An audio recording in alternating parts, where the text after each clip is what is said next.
दोस्तों, रावण ने मरते मरते स्त्रियों के बारे में 8 घिनौनी बातें बताई थीं, जो आज सच हो रही है। कड़वी है, पर सच है। स्त्रियों के बारे में जो जो रावण ने कहा है, उसे आप देख सकते हैं। दोस्तों, रावण का नाम सुनते ही लोग उसकी बुराइयां बताने लगते हैं।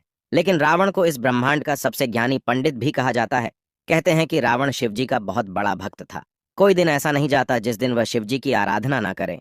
लेकिन रावण के एक काम ने उसे हमेशा के लिए बुरा बना दिया।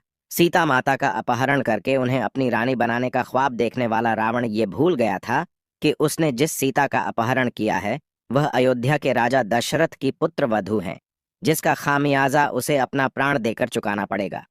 लेकिन दोस्तों, एक ज्ञानी पंडित होने की वजह से रावण ने अपने प्राण त्यागते समय बहुत सारी अच्छी बातें भी बताई थीं, जिनमें से उसने महिलाओं की 8 बुराइयों का वर्णन किया था। और आज हम आपको उन्हीं बुराइयों के बारे में बताएंगे। तो चलिए, वीडियो शुरू करते हैं। दोस्तों, आपसे आग्रह है कि वीडियो को अंत तक जरूर देखिएगा, क्योंकि अधूरा ज्ञान विष के समान होता है।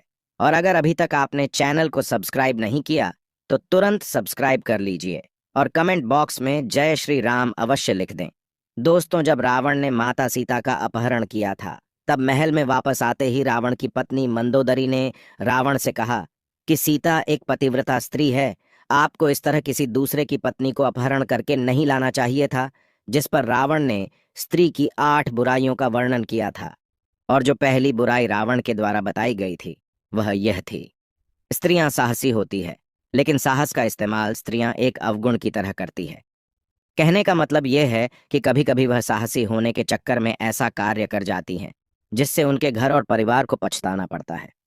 साहस अगर दुस्साहस में बदल जाए, तो फायदे की जगह इसका नुकसान भी उठाना पड़ता है। इसलिए स्त्रियों का साहसी होना एक अवगुण के समान है। दोस्तों, ये बात रावण ने इसलिए कही थी क्योंकि जब मंदोदरी को इस बात का पता चला कि रावण ने श्री राम की धर्मपत्नी सीता जी का हरण कर लिया है, तो मंदोदरी बहुत ज्यादा घबरा गई और डर गई थी। जिसकी वजह से रावण के महल में प्रवेश करते ही मंदोदरी ने रावण से कहा कि आप उस राम की पत्नी को वापस कर दो, क्योंकि मुझे बहुत डर लग रहा है। जिस पर रावण ने कहा था कि मंदोदरी, तुम लंकापति रावण की पत्नी हो। तुम्हारा इस तरह डरना लंकापति रावण के लिए शर्म की बात है। और मंदोदरी की इस बात से रावण ने औरतों के अंदर के साहस को एक अवगुण की तरह बताया था। दोस्तों, दूसरा सच रावण ने यह बताया कि स्त्रियों के अंदर एक अजीब सा डर हमेशा बना रहता है। वैसे तो स्त्रियां निडर और साहसी होती है, लेकिन उनमें एक डर की भावना भी होती है। और स्त्रियां अपने इस भय से बचने के लिए किसी भी हद तक जा सकती है। दोस्तों, रावण के अनुसार स्त्रियां बहुत ही कोमल स्वभाव की होती है, जिसकी वजह से वह कभी कभी बिना वजह ही छोटी छोटी बातों पर डर जाती है। और अपने इस डर से बचने के लिए वह किसी भी हद तक जा सकती है। स्त्रियां इस भय से बचने के लिए कभी कभी वह काम करने को तैयार हो जाती है, जो काम उन्हें कभी जीवन में नहीं करना चाहिए। और इस भय से बचने के लिए स्त्रियां कभी कभी ऐसी मुसीबत में फंस जाती है, जहां से निकलना बहुत मुश्किल होता है, और बाद में उन्हें इस गलती का पछतावा भी होता है। और इन सब की वजह से इन स्त्रियों के साथ साथ इनके सगे संबंधियों को भी इस गलती का हर्जाना भुगतना पड़ता है। दोस्तों, तीसरा अवगुण रावण ने यह बताया कि स्त्रियां झूठ बहुत बोलती हैं। रावण के मुताबिक स्त्रियां झूठ बोले बिना बिल्कुल भी नहीं रह पाती हैं। यहां तक कि एक झूठ को छुपाने के लिए 100 झूठ भी बोलने पड़े, तो भी स्त्रियां तैयार रहती हैं। इस बात में उन्हें कोई संकोच नहीं होता कि वह किसके सामने और किस तरह का झूठ बोल रही है। दोस्तों, इस बात को आप सबने अपनी लाइफ में भी नोटिस किया होगा कि स्त्रियां या लड़कियां बिना मतलब के ही झूठ बोलती हैं। दोस्तों, इस झूठ की वजह से कभी कभी लोगों के रिश्ते और जिंदगी दोनों बर्बाद हो जाती है। दोस्तों, चौथा अवगुण रावण ने यह बताया था कि स्त्रियां बहुत ही मतलबी होती है, और अपना मतलब निकलवाने के लिए स्त्रियां किसी भी हद तक जा सकती है। फिर चाहे उन्हें किसी को धोखा देना पड़े, या फिर उन्हें किसी को अपने रास्ते से हटाना ही क्यों ना पड़े, या फिर उन्हें किसी को झूठे मन से अपनाना पड़े, स्त्रियां अपने लालच के चलते कुछ भी कर सकती हैं। किसी को भी अपने लालच में फंस सकती है, और अपने मतलब के लिए किसी को भी फंसा सकती है। रावण के मुताबिक जब स्त्रियों के बात करने में एकदम से परिवर्तन आ जाए, तो उनसे खासकर सतर्क रहना चाहिए, क्योंकि स्त्रियों के स्वभाव में एकदम से परिवर्तन इस बात का सबूत है कि वह आपसे कोई काम निकलवाना चाहती है। रावण ने इस बात को तब कहा था जब रावण अपनी जिंदगी के अंतिम पल जी रहा था। और उसके पास लक्ष्मण जी खड़े थे। दोस्तों, हम सभी जानते हैं कि रावण महाज्ञानी था, लेकिन रावण एक राक्षसी का पुत्र भी था, जिसकी वजह से वह माया भी था और रावण के 10 सिर भी थे।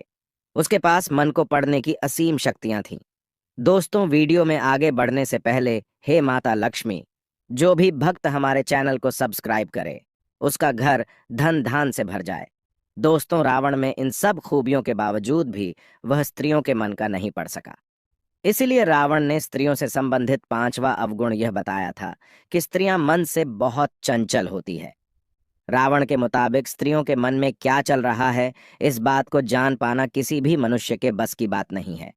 स्त्रियों के मन में जो चल रहा होता है, उसे कभी वह बताती भी नहीं है, और जब उनसे पूछा जाता है तो वह उस बात को इस तरह से घुमा देती है, इसलिए उसे समझ पाना बहुत मुश्किल हो जाता है।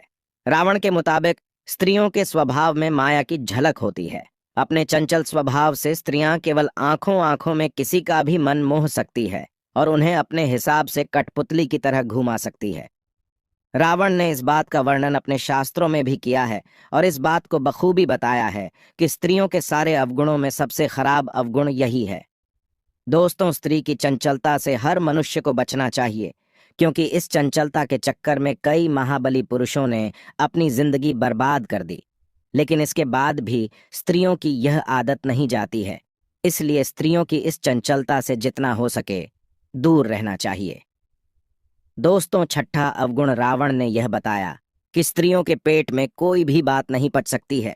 अगर आप पुरुष हैं तो इस बात को बखूबी समझते होंगे, और स्त्रियां इस बात को अच्छे से जानती होंगी कि वह किसी भी बात को अपने पेट में नहीं पचा सकती है। रावण ने यह बात अपने प्राण त्यागने से पहले बताई थी कि स्त्रियां कभी भी आपने तक सीमित नहीं रख सकती, तो चाहे आप स्त्री के कितने भी अच्छे सगे संबंधी या फिर रिश्तेदार क्यों ना हो, वह आपका भांडा कभी ना कभी फोड़ देंगी और आपकी गुप्त राज को आग की तरह तेजी से फैला देंगी। इसलिए स्त्रियों को कभी भी राज की बात नहीं बतानी चाहिए। लेकिन इतना समझाने के बाद भी अगर आप ऐसा करते हैं, तो मान लीजिए कि आप अपने आप को मुसीबत में डाल रहे हैं और कभी ना कभी आपका राज खुल जाएगा और फिर आपका काम तमाम हो जाएगा। दोस्तों, 7वां अवगुण रावण के द्वारा यह बताया गया था कि स्त्रियों में बुद्धि नहीं होती है। वह किसी भी चीज को अपना दिमाग लगाकर नहीं सोचती, बल्कि किसी भी सुनी सुनाई बात को मान लेती है। ऐसा रावण ने इसलिए कहा था क्योंकि रावण की पत्नी मंदोदरी ने रावण की कोई भी बात कभी नहीं मानी।